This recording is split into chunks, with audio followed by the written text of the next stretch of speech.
High, good evening সবাইকে। আমার ছোট্ট একটা মিনি ব্লগে তোমাদের সবাইকে ওয়েলকাম। তো এখানে বোনু সন্ধ্যা দিচ্ছিল। সন্ধ্যা দেওয়ার পর আমি আর বোনু একটু বাইরের দিকে এসেছিলাম, এমনি হাঁটাহাঁটি করছিলাম।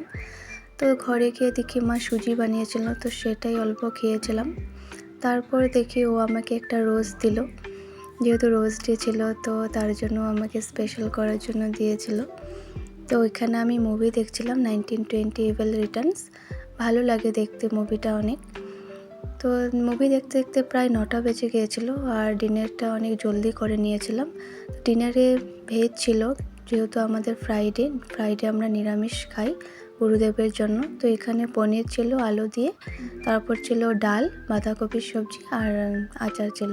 তো এটাই সিম্পল মেনু। তো তোমাদের যদি ভিডিওটা ভালো থাকে প্লিজ একটা লাইক করে দিও, কমেন্টে জানিও, চ্যানেলটাকে সাবস্ক্রাইব করো। আর গুড নাইট সবাইকে।